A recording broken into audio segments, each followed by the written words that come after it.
31 octobre 2025, le peuple d'Afrique recevait nos salutations et une forte délégation du Burkina et du Niger a séjourné au Mali. Bien sûr, le Mali, le Burkina et le Niger constituent un ensemble politique qu'on appelle la Confédération des États du Sahel, donc l'AES. Une configuration politique, un ensemble politique né surtout de la volonté des trois pays de se débarrasser du joug néocolonialiste de la jeune française. Ne perdons jamais de vue pourquoi l'AES a été créée et dans quelles conditions, surtout dans quel contexte l'AES a vu les jours et pourquoi. Est-ce que l'AES n'avait d'autre choix que d'exister?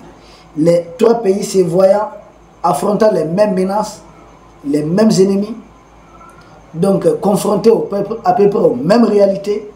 Jénim au Mali, au Burkina, au Niger, État islamique au Mali, au Burkina, au Niger. Les médias propagande de la jeune française qui font leur communication, nous n'avons pas le choix. Nous sommes tous des Africains, des pays voisins.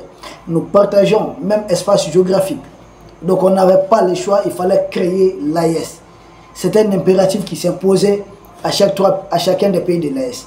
L'AES étant créé, l'objectif du départ, n'oubliez pas, on s'est retrouvé autour d'abord de la défense commune du Niger. Parce que le Niger a failli être agressé à la fois par 12 pays de la CEDEAO, plus la junte française qui s'était portée volontaire. Or, quand il y a la junte française, n'ayant pas les moyens seuls, la junte française allait appeler à une coalition européenne ou bien une coalition internationale pour appuyer la fameuse initiative de la CEDEAO contre le Niger. C'est à ça qu'on allait aboutir.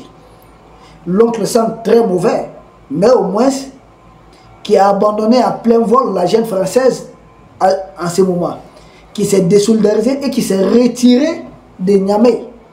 Macron, à l'époque, je me souviens, quand vous voyez son visage, on dirait quelqu'un qui veut pleurer. Il ne pouvait pas, il ne tenait pas debout, il n'en revenait pas. Et il a même eu à dire publiquement, à communiquer que si les autres pays africains refusent d'agresser le Niger, que si ces dirigeants africains, si ce qui est arrivé à Bazoum les arrivait, rien ne va se passer. Donc il a même chanté, il a même intimidé, menacé les dirigeants africains, mais Macron, c'est grave. C'est dans ce contexte que l'AES au moins a été créé, c'est important de le dire. Maintenant, les délégations qui sont arrivées, on nous parle même des chefs d'état-major. Chef d'état-major du Burkina, chef d'état-major du Niger. Ça, ce sont les patrons des armées. Ici, notre chef d'état-major, c'est le général Oumar Diarra que nous saluons au passage. Donc, les deux autres chefs d'état-major sont venus voir leur homologue, le chef d'état-major du Mali, dans un cadre de travail. Bon, là, il y a plusieurs hypothèses possibles. Oui, sont-ils venus dans le cadre d'une réunion ordinaire, c'est-à-dire une routine? Ce n'est pas la première fois que nos chefs d'état-major se voient, coordonnent des choses. Et quand un chef d'état-major fait les déplacements, il se déplace avec son équipe. Et il y a quoi derrière?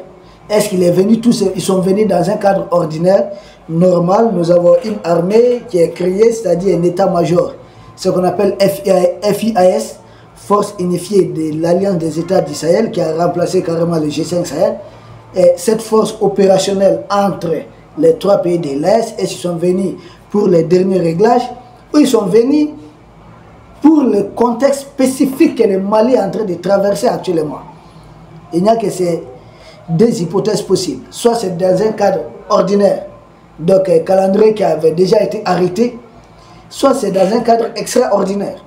Parce qu'aujourd'hui, les impérialistes ont décidé de jeter tout leur poids, activer tout leur groupe terreau. L'attaque dans les Baoulés, c'était une coalition du Jénim et du FLA. FLA qui sont les terreaux, les mercenaires de FLA qui revendiquent vouloir s'accaparer d'une partie du nord de notre territoire. Et ensuite, les gens du Jénim qui avaient tout un autre discours. Mais à la fin de compte, vous comprenez que ces deux groupes-là, qui sont deux coalitions franco-algériennes, parce que c'est leurs GATT, leurs groupes armés terroristes. Est-ce qu'il s'agit pour les trois chefs d'état-major de se coordonner et apporter une réponse à la dimension de l'AES à ces problèmes? Parce que si nous savons que Jénim, on retrouve ses combattants au Mali, au Burkina, au Niger. Et c'est Jénim qui est en train de mener ces attaques. Et j'ai dit, Jenim, c'est un groupe de 4, une coalition de 4 groupes terroristes. Et des 4 groupes terroristes, les groupes terroristes les plus puissants militairement, c'est AQMI. AQMI est dirigé par l'Algérien qu'on appelle Youssef Obeida. C'est lui qui est derrière les attaques des camions citernes. Pourquoi il les fait? En tout cas, il était un politicien algérien frustré qui est devenu un combattant armé. De là, maintenant, il se retrouve au Mali et il dit vouloir faire son djihad au Mali. Posez-vous la question. Donc les 3 chefs d'état-major sont donc venus pour mettre fin à cette histoire où c'était dans un cadre ordinaire. Peuple d'Afrique, nous croyons beaucoup plus à la deuxième hypothèse.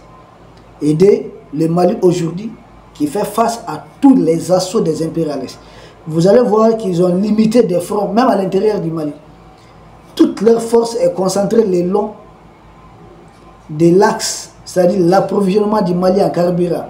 Ils essaient de perturber ça pour espérer capitaliser sur la frustration populaire et pour renverser, peut-être déstabiliser les institutions et amener, imposer à la tête du Mali un de leurs larbins, un de leurs laquais. Mais seulement le peuple du Mali a compris. Le peuple du Mali a renforcé son soutien au président Assimi Goïta, aux autorités actuelles du Mali. Donc là encore, c'est tombé à l'eau. C'est comme quand ils ont demandé à la CEDEAO de nous agresser économiquement. Les fameuses sanctions de la CEDEAO, le peuple du Mali avait fait bloc autour du président Assimi Goïta. Nous sommes dans le même cas de figure. C'est-à-dire chaque fois qu'ils vont tenter un acte de traîtrise contre le Mali, le peuple malien va tout de suite faire un bloc autour des dirigeants maliens. Parce qu'ils ont compris que militairement, ils ne peuvent pas renverser le pouvoir, ils ne peuvent pas nous déstabiliser. Leurs terreaux sont très faibles pour affronter nos militaires. Donc pour eux, il faut maintenant s'attaquer à des camions citernes qui vont faire beaucoup plus de communication. Peuple d'Afrique, bienvenue aux 2 chefs d'état-major, c'est-à-dire du Burkina et du Niger, au chevet, aux côtés de leurs homologues du Mali. Parce que la venue des chefs d'état-major de l'AES rentre dans les dispositifs de réponse du Mali. Parce que vous n'êtes pas sans savoir que le Mali apporte une réponse à 3 niveaux. Premier niveau de réponse, il y a un comité interministériel mis en place au Mali pour gérer la crise et ensuite participer surtout à l'approvisionnement du pays. Mais l'approvisionnement du pays est confié aux forces de défense et de sécurité du Mali sous la supervision des braves, de l'expérimenté, des courageux, le général Famouké Kamara, le chef d'état-major de la garde nationale du Mali. C'est lui qui a été nommé à la tête de l'opération spéciale Fouga Kene, libérer les voies d'approvisionnement. Et c'est lui, depuis sa nomination, vous voyez, tous les carburants arrivent à bon port. Le général Famouké Kamara. Donc il y a d'abord une réponse au niveau local, envisagée par les autorités du Mali. Le comité interministériel, comment gérer les carburants ici, à l'interne, à Bamako, comment livrer, servir les autres villes, comment gérer pour qu'il n'y ait pas beaucoup de bousculades, il n'y a pas ceci, réserver des stations-service uniquement pour les porteurs d'uniformes, des stations-service uniquement peut-être pour les transports en commun, des stations-service uniquement... Vous voyez, c'est des gens qui font un travail remarquable, du bon travail. Même si dans toute œuvre humaine, il y a des choses à améliorer. Mais en tout cas, c'est du bon travail. Et pour l'approvisionnement du Mali en carburant, c'est le général Famouké Kamara qui a été nommé spécialement par le chef d'état-major, général Omar Diarra. Le général Famouké Kamara, lui, sa mission, c'est amener les carburants et écraser tous les terreaux qui vont se mettre sur notre chemin. Kolondieba, on les a détruits. Sikasozegwa, on les a détruits. Baoulé, ils ont été détruits. Tourodo sur la route des Cailles, ils ont été détruits. Un peu partout, ils sont détruits. Des choses qu'ils ont du mal à construire notre commando. D'ici là, le carburant est acheminé. Vous avez vu le cousin d'Yagali, le cousin d'Algabas, qui a perdu sa vie dans les Baoulés. Parce qu'ils ont tendu l'embuscade là-bas. Les forces spéciales du Mali ont riposté. Ce sont eux qui ont escorté les camions citernes. Il y a des hommes qui ont été parachutés, c'est-à-dire héliportés plutôt, excusez-nous, avec des hélicoptères qui sont descendus de forces spéciales, qui ont bouclé les périmètres et qui les ont tous détruits. Vous savez, depuis le début de cette crise de carburant, le Mali n'a jamais aussi rapidement détruit les terreaux. Ils sont détruits très rapidement. Parce que non seulement il manque de carburant, ils sont obligés d'être cantonnés dans certaines zones. Et ces zones-là sont connues déjà. Donc, ils viennent à chaque fois en renfort pour essayer de perturber les ravitaillements. Et ils sont à chaque fois détruits. Mais les médias mainstream n'en parlent pas. On dirait que la victoire contre les groupes terroristes, ça les dérange. Et qui se vantent d'être des pays de quoi? Des démocraties. Ça fait rire. C'est triste. C'est cynique. Peuple d'Afrique, donc il y a cette solution locale. Mais il y a aussi une solution au niveau de l'AES. C'est-à-dire, je pense, les forces de l'AES aussi veulent venir appuyer l'armée malienne déjà. Appuyer le général Famouké Kamara dans cette mission. Et ces forces sont déjà chez eux. Chez elles plutôt, excusez-nous, il s'agit des forces. Ces forces sont en terrain connu. Il s'agit de la même confédération, même espace. Donc, ne soyez pas surpris dans les jours à venir de voir des moyens aériens du Burkina ou du Niger arrivant en renfort, ou des hommes, c'est combien d'hommes, je ne sais pas, venus aussi en renfort, parce que nous avons compris, tous les terreaux viennent se rassembler aux abords des routes. C'est l'occasion de finir avec les terreaux. Pour moi, il faut continuer d'entretenir cette histoire de carburant, le temps de les liquider, de finir avec eux. Parce qu'ils sont en train de se livrer. On ne pouvait pas mieux rêver. Et des terroristes qui décident de dire qu'on va venir aux abords des routes pour vous attendre. Mais qu'est-ce qu'on n'a pas fait? Qu'on continue d'acheter suffisamment de munitions pour nos vecteurs aériens. Parce que nous savons maintenant qu'à chaque sortie du convoi, quelques-uns seront au bord d'une route. Donc c'est l'occasion. Chaque fois, puisque c'est un défi, ils ne sont pas tenus de s'arrêter. Donc chaque fois ils vont venir, on va les écraser. C'est l'occasion de finir avec les terreurs ici, dans l'espace AES. Je ne vois pas meilleure occasion que ça. Ah oui. Donc il y a 3 réponses pour moi pour régler cette crise. Il y a une réponse des solutions purement locales, c'est-à-dire au niveau du Mali, envisagées, qu'on est en train de mettre en place. Ça, c'est des solutions purement maliennes, avec le comité interministériel et puis à la tête de l'opération Fougakene, commandée par le général Famouké Kamara. Après cette opération, il y a une solution au niveau sous-régional. Et je crois, raison pour laquelle les 2 autres chefs d'état-major de l'AES sont venus. Qu'est-ce que l'AES aussi peut apporter comme solution pour éradiquer définitivement les problèmes? Ça, c'est la 2e couche de solution. Et il y a une 3e couche, un 3e niveau pour circonscrire les problèmes. C'est la délégation aussi de nos partenaires. Nous avons tous vu nos partenaires russes arriver en grande pompe. Proposer d'abord de donner au Mali chaque mois 160 000 à 200 000 litres de carburant chaque mois. Ça a pour conséquence, c'est-à-dire les impérialistes en espérant provoquer une crise de carburant, non seulement vont permettre au Mali d'avoir plus de carburant, mais vont perdre le marché du carburant ici au niveau de l'AES. Ça va chez les Russes comme ça. Autrefois, c'est leurs grandes entreprises, leurs grandes sociétés, leurs multinationales, qui nous vendaient du carburant.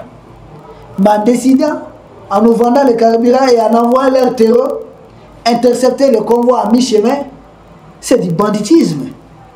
C'est du banditisme parce qu'ils prennent l'argent. On achète, hein? On achète. C'est pas gratuit. Et tous les pays, tous les producteurs la proposent leur pétrole. Je vois certains limités là, qui s'appellent les dribbleurs là. Je dis, mais il a quoi à voir? On achète les carburants. Maintenant, les carburants achetés, des gens auprès de qui on achète les carburants sont les mêmes qui nous envoient leur terreau d'hygiénisme attaquer le même convoi. Mais attendez, c'est du banditisme ça. C'est plus que du mercenariat. Bon, derrière maintenant, ils vont perdre le marché du carburant. Ça va aller vers nos partenaires. Les risques. Ah oui, c'est clair. Vous savez, tout ce qu'ils vont faire là, ça va se retourner contre eux. J'ai tout le temps dit ça. Je l'ai tout le temps dit. Et non seulement nos partenaires proposent 160 000 à 200 000 tonnes de carburant chaque mois, Mais je pense aussi dans les coulisses, je pense, d'après mes informations, sauf si ma source s'est trompée, nos partenaires doivent aussi aider en partie à acheminer les carburants. Puisque le problème se trouve au niveau de l'acheminement. Donc, en ce qui concerne l'acheminement du carburant, nos partenaires doivent aider dans ce sens. Donc, il y a une solution locale, purement locale, entre nous Maliens. Il y a une solution sous-régionale avec les deux autres pays de l'AES. Et il y a une solution beaucoup plus internationale avec l'allié, les partenaires sincères et fidèles, la Russie, qui va venir nous appuyer dans le cadre de ces dispositifs. Alors nous disons bravo.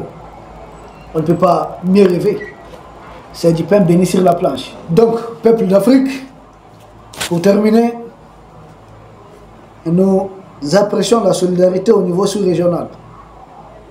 Merci d'être venus. Nous attendons peut-être de voir cela matérialiser maintenant sur le terrain. D'ici là, la solution purement malienne est en œuvre et elle porte ses fruits. Donc, l'option AES, ça serait un renfort de plus à la solution locale envisagée. Et nos partenaires aussi qui vont apporter une autre solution. Nos partenaires, je parle bien sûr de la Russie. Ça serait une solution encore de plus. Mais moi, je prie Dieu qu'avant la fin de cette crise de carburant, que les terroristes perdent au moins 80% de leur effectif et de leur capacité de nuisance. Parce que ce sont leurs meilleurs hommes qu'ils amènent au bord des routes, qui sont détruits. Vous avez vu, depuis le commando détruit à Kolondieba, il n'y a plus d'embuscade à ce niveau. Peut-être le temps qu'ils essaient de reconstituer un autre commando qui sera détruit aussi. Général Famouké Kamara recevait nos salutations. Parce que nos renseignements impeccables. Et Général Modibo Kone, vous avez nos salutations. Nos renseignements font un travail remarquable, impeccable. Dès qu'ils essaient de se déployer, ils sont repérés, détruits, neutralisés, voire même éliminés complètement. Peuple d'Afrique, nous vous remercions. C'est notre analyse sur l'avenir des deux chefs d'état-major, c'est-à-dire du Burkina et du Niger, aux côtés du Mali. Nous attendons que cela soit matérialisé sur le terrain maintenant, mais d'ici là, le Mali continue d'être ravitaillé en carburant, comme l'a dit notre Premier ministre, c'est du sang humain, c'est-à-dire simplement que nos chauffeurs, nos militaires donnent de leur vie pour maintenir l'approvisionnement du pays en carburant. Parce que sans carburant, dans ce monde moderne, je ne vois pas comment les choses vont tourner. Nous n'étions pas préparés pour autre chose. Donc de cette crise, nous tirons beaucoup de leçons. Améliorer nos capacités de stockage, nos voies d'approvisionnement. Faut-il continuer à approvisionner le pays uniquement à base de camions citernes? Faut-il ne pas, la solution sur le long terme n'est pas exploiter, produire le pétrole même à partir du Mali, les raffiner ici? Je pense à la sortie de cette crise, nos autorités vont tirer beaucoup de leçons qui vont booster l'éveil, surtout le développement économique du Mali. Peuple d'Afrique, nous vous remercions. Nous espérons vous retrouver sans doute demain pour un autre sujet au sommet de l'actualité. Merci beaucoup.